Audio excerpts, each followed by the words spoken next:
What's up, guys? Welcome back to the channel, Pete's Carport.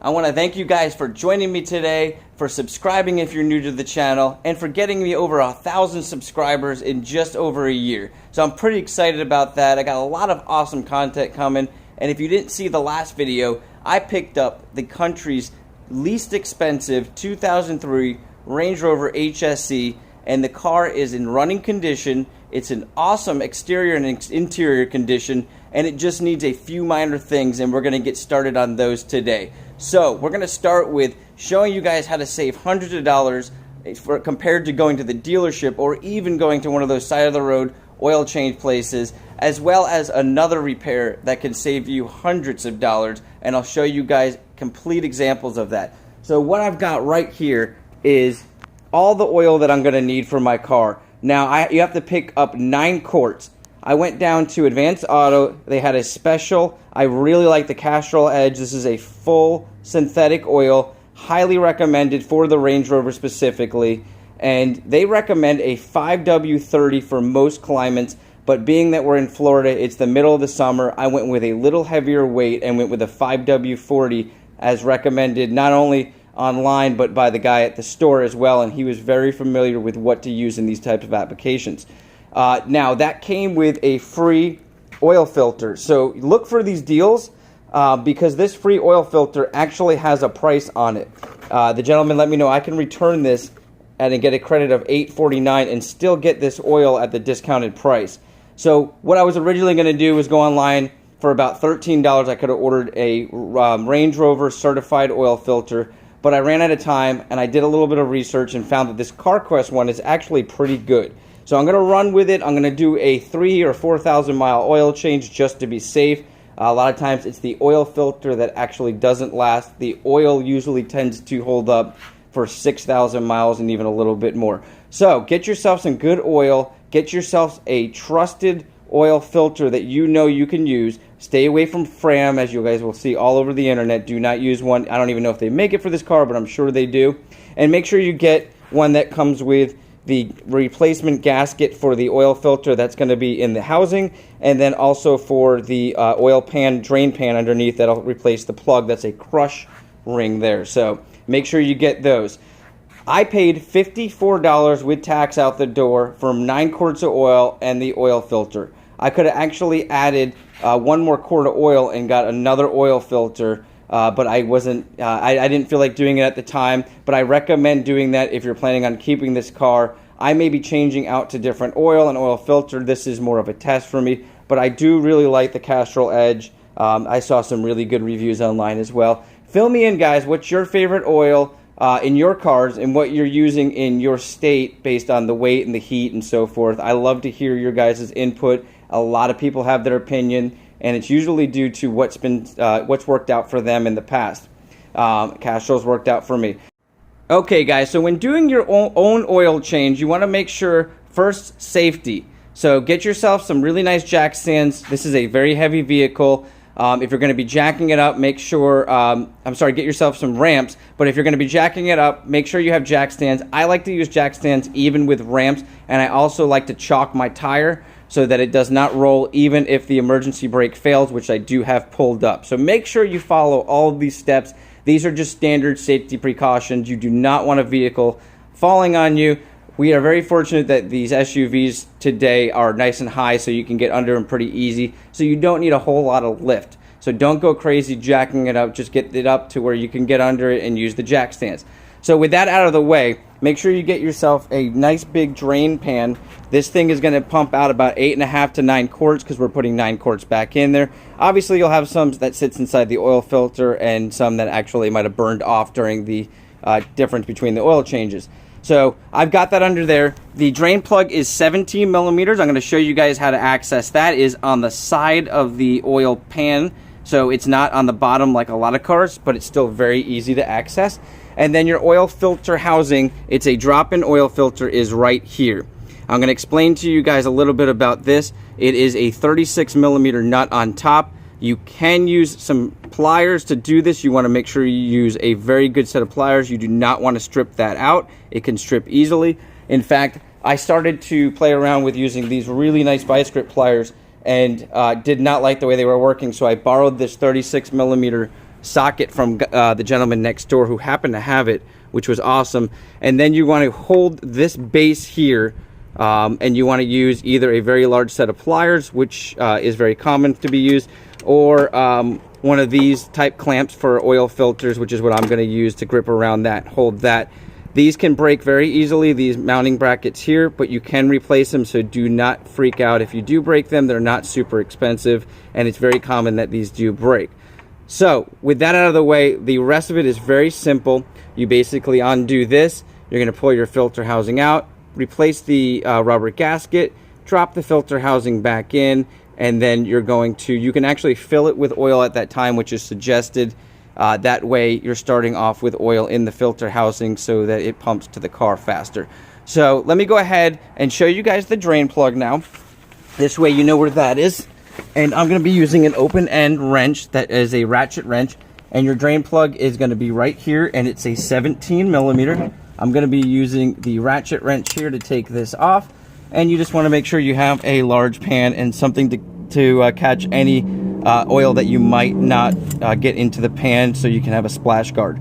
I always suggest grabbing one of these old tarps. I got this from Harbor Freight. I think it was free when they were doing a special, and they do that all the time. So if you ever get that chance for either the blankets that they do or these tarps for like 99 cents or free, snag them up. They come in very, very handy, and they keep the ground clean. That way you're not having to pressure wash or scrub it. So I'm going to go ahead and get the oil, that nut out. We're going to drain the oil, and then I'm going to walk you guys through putting the filter back in.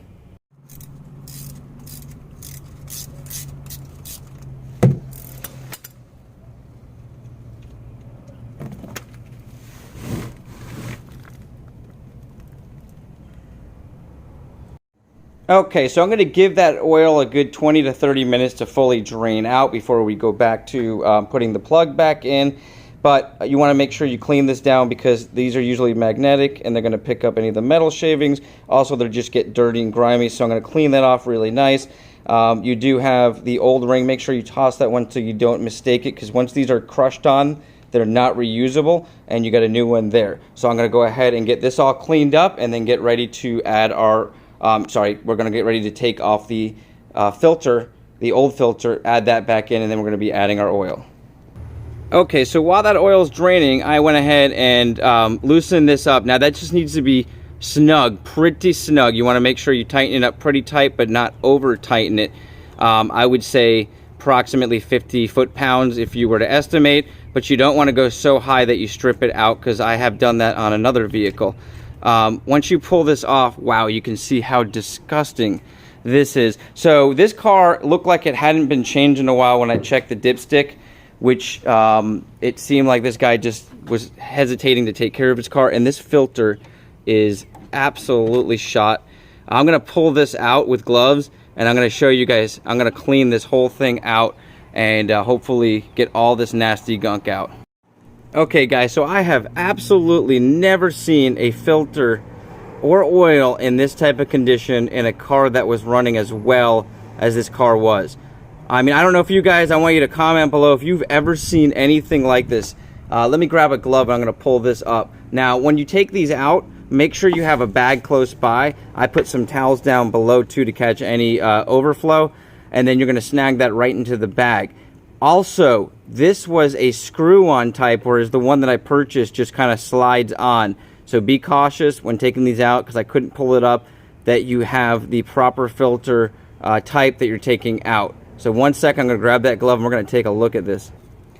Okay guys, check this out. That is completely destroyed. This guy must have went 20,000-30,000 miles. That's very unfortunate, but maybe I caught this just in time. Look how nasty that is. I'm going to have to get all of this out and figure out. I'm going to talk to the gentleman next door. He's very familiar with these type of applications, and see what the best way to get this stuff out and fill you guys in, because I do not want that running through my car. I may even do a second oil change here after driving, 500 to 1,000 miles, just to get all that nasty gunk out. Okay guys, I'm going to show you one more time on this filter. By far the worst filter I have ever seen. I highly suggest, if you ever see a car that you check the oil and it's really bad, which I checked this oil and I noticed it was a little gummed up. Did not expect this. Usually you want to run from these, but there's usually telltale signs on engine noise too when you have over 100,000 miles. So very lucky. The only thing I can think of is he was continually changing the oil but leaving the oil filter wherever he was going, and this is probably upwards of 30,000 miles, maybe 50, 75,000 miles. Absolutely insane that the car has no ticks, runs smooth. Now check out these rags. So what we did is basically just use rags to wipe this all out and was very careful not to get any of the gummed up stuff falling back in. It was kind of slimy, so it was easier to get off than I thought. And then we took the cap and used carb cleaner and got that cleaned out the best we could. I used a screwdriver and actually scraped out, as you can see, that nasty gummy stuff that was coming out. So yeah, pretty disgusting, but we're gonna get her back together. Now the next step back to the oil filter change is you're gonna be taking this rubber gasket off, which in my case, this thing is like a rock hard, so I'm gonna be using probably something to just break it off and replacing our new one, which you just gotta slide down over this. The filter goes in like this, which I can actually drop that in now. I'm gonna be filling this area up. Now that last one was, I think, screwed on there, but these just pop in. This particular one, you gotta be careful not to break this, but that just kind of slides on there and grips into there.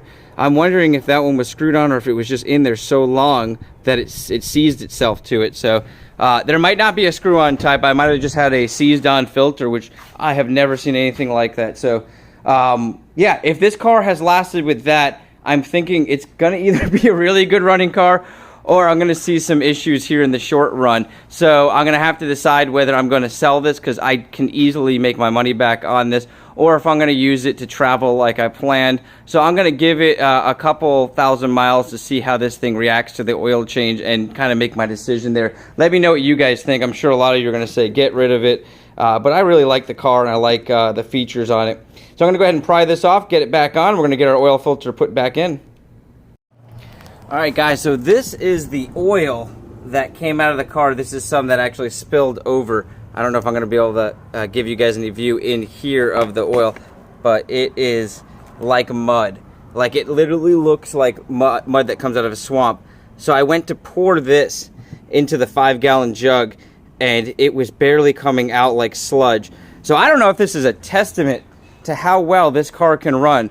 But when you guys hear this thing start up, because it was running very smooth, and my guess is when we get the new oil in there, it is going to run even smoother. So I'm pretty excited about that, so stay tuned. Okay, so I went ahead and put our oil pan nut back in with the crush washer and tightened that up. And then I put the filter in, filled it with a little bit of oil all around inside of there, and then screwed down our cap on here real tight. That went really smooth. Now I'm going to go ahead and add right around 8, probably all 9 quarts of oil, since I pulled a lot of everything out of there. I'll start with about 8.5, start it up, bring it down. We'll check our dipstick and we'll add from there. I may even need to get myself another quart, but in most circumstances, most cases, you guys are going to be perfectly fine with 9 quarts of oil. So let's go ahead and get that done now. Okay, so she started up, and you can tell she's a very clean running, quiet engine, no ticks. I'm just absolutely shocked that this engine is driving and running as well as it is. I mean, it revs up perfect, has no issues from what I see. Obviously we have a misfire, but outside of that, I mean, this is a misfiring engine with 1 cylinder down that absolutely sounds like any car that I've heard that has way less miles than this. So very shocking. Let me know what you guys think in the comments. Next episode, we're gonna be changing out that coil pack. Thanks for tuning in, guys.